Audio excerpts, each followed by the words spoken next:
నమస్కారం అండి. SB news 9550కి స్వాగతం సుస్వాగతం. ఏ రోజు వార్త ఆ రోజు మనకు అప్డేట్ కావాలంటే ఎస్బీ న్యూస్ 9550 ఛానల్ను మీరు సబ్స్క్రైబ్ చేసుకుంటే ప్రతిరోజు వార్త మీకు అప్డేట్గా ఉంటుంది.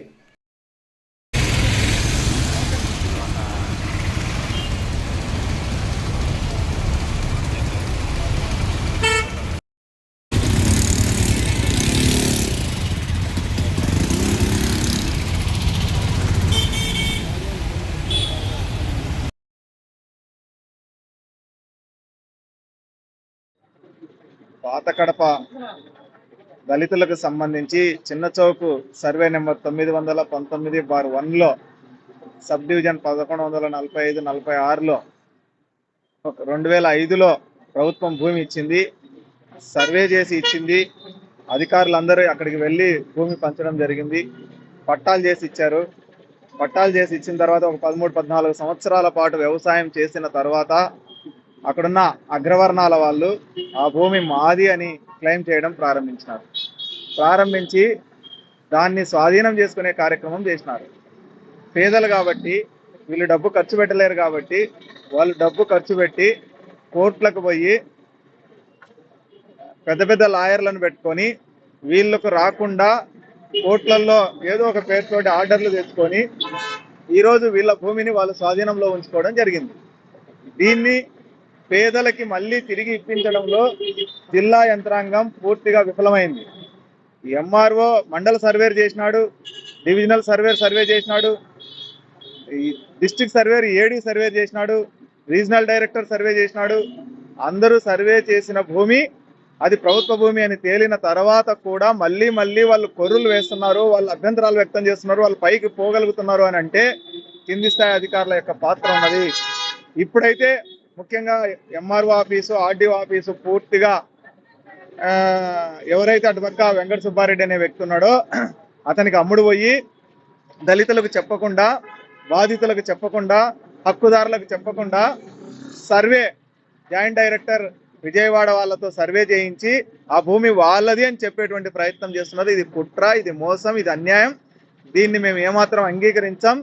తక్షణమే జిల్లా యంత్రాంగం జోక్యం చేసుకొని దళితుల భూమిని దళితుల చేతుల్లో తీసుకురావాలి, వాళ్ళకి సాగు చేసుకునే అవకాశం కల్పించాలి.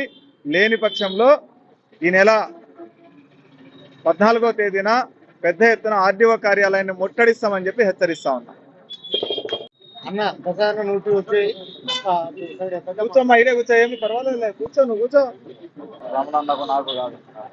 రైట్.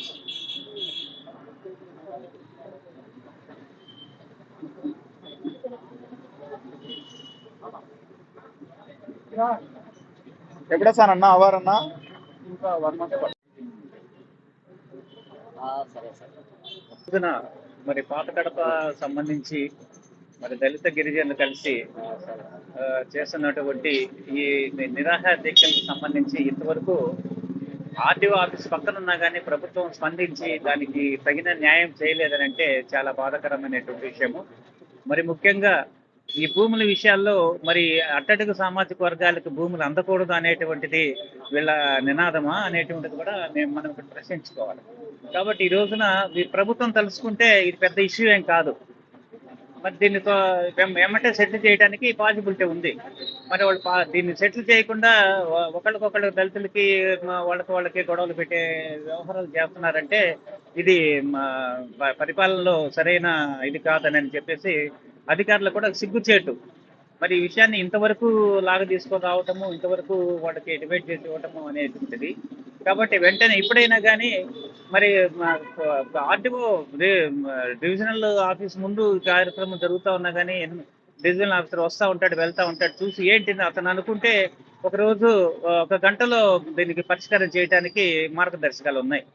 కాబట్టి ఆర్డీఓ ఇంకనే స్పందించి, ఆర్డీఓ కాకపోయినా కానీ ప్రతిరోజు పేపర్లో వస్తుంది కాబట్టి కలెక్టర్ గారు కానీ, జేసీ గారు కానీ సుమోటోగా మరి వాళ్ళకి వార్తలు డిపిఆర్లో వెళ్ళి తెలియజేస్తూ ఉంటారు. ఏంటంటే ప్రభుత్వానికి సంబంధించిన వ్యతిరేక విధానాలకు ఏమైనా జరుగుతూ ఉన్నాయనంటే, భూ సమస్య గురించి నిరాహార దీక్షలు జరుగుతూ ఉన్నాయంటే వాటి గురించి అయినా తెలుసుకొని మరి ఆయన స్పందించి న్యాయం చేయాల్సిన అవసరం ఉంది. మరి ఈ విషయంలో గవర్నమెంట్ నిమ్మక నీరెత్తినట్టు వ్యవహరిస్తూ ఉండటం సరైన పద్ధతి కాదు. ఇకనైనా వెంటనే మరి సమస్య పరిష్కారం చేయాలని Rayalaseema SC ST human rights welfare forum కోరుతా ఉంది.